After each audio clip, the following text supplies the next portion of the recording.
The quarantine bay hummed with the sterile efficiency of a tomb. Dr. Kayla Reese stood before the reinforced glass, watching the cluster of small forms huddled in the corner.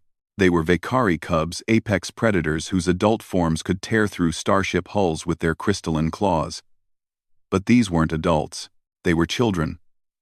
Barely 3 solar cycles old. Their iridescent fur matted with fever, sweat. Their multifaceted eyes dulled by the crimson plague. Dr. Reese, Commander Vorath's voice crackled through her comm implant, cold as the void between stars.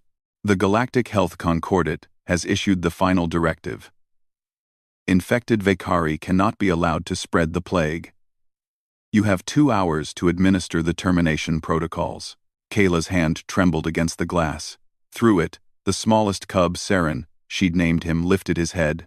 His eyes, still holding that innocent gleam that transcended species, met hers.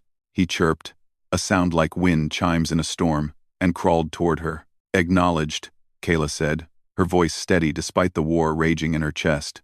She had seen what the Crimson Plague could do. It had swept through 17 worlds, turning infected creatures into mindless vectors of contagion. The Concordat's logic was mathematically sound. 9 infected cubs versus billions of potential casualties. The equation was simple. But Kayla had spent 3 months with these cubs. She'd watched Saren learn to retract his claws so he wouldn't accidentally scratch her during feeding time. She'd heard his siblings purring songs when they slept in a pile, seeking comfort in each other's warmth. She'd documented their capacity for problem-solving, for empathy, for joy. They were children, sick children, and she was a doctor. Kayla pulled up her research terminal, her fingers flying across the holographic interface. For weeks, she'd been working in secret, analyzing the plague's molecular structure, comparing it against humanity's own historical encounters with seemingly unstoppable diseases. Everyone said the Crimson Plague was incurable. Everyone said termination was mercy. Everyone was wrong. Humans had a peculiar gift, one that had earned them both admiration and fear across the Galactic Assembly. They were stubborn. Irrationally, beautifully, dangerously stubborn. They'd beaten smallpox, polio, cancer. They'd looked at impossible and treated it as a personal insult. Her research had found something. A pattern. The plague's protein structure had a vulnerability, a receptor site that responded to a modified form of human interferon. It was theoretical, untested. The Concordat's ethics board would take years to approve trials. Saren chirped again, weaker now. Kayla made her decision. She entered the quarantine bay, overriding every safety protocol. Alarms shrieked. Her comm exploded with Commander Vorath's furious demands for an explanation. She silenced it all. The cubs scattered at first, instinct warring with recognition. But Saren remained, too weak to flee. Kayla knelt beside him, pulling out the synthesizer she'd smuggled from the medical lab. The device hummed to life, assembling the experimental treatment from her bloodstream's own components. "I'm sorry," she whispered, pressing the injector against Saren's neck. "I'm so sorry if this doesn't work." The cub's eyes widened.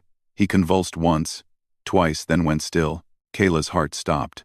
Then Saren gasped, his chest rising with sudden vigor.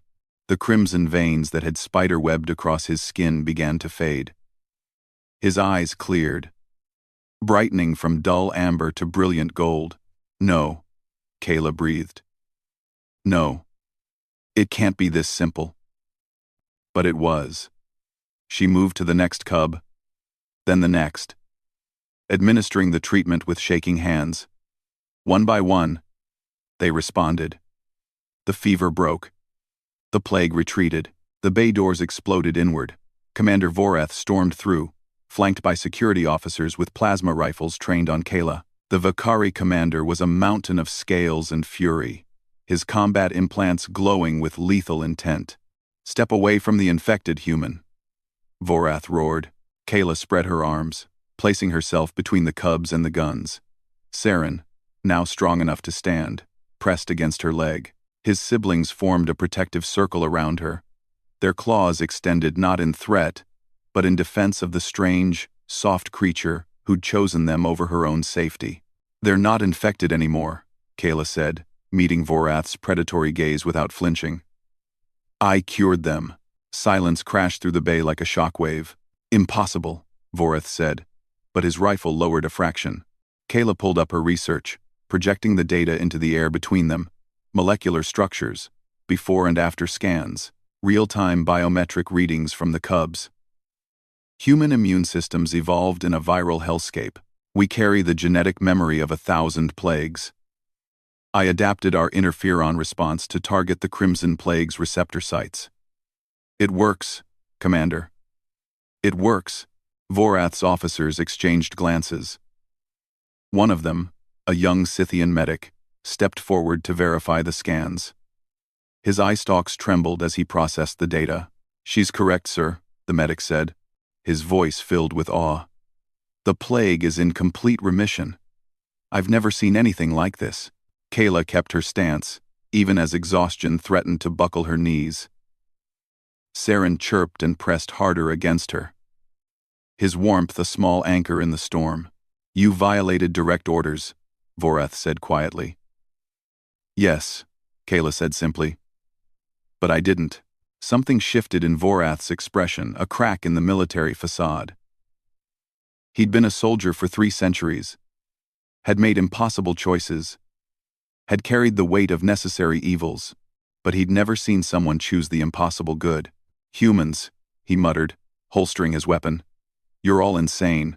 Maybe, Kayla agreed, allowing herself a tired smile.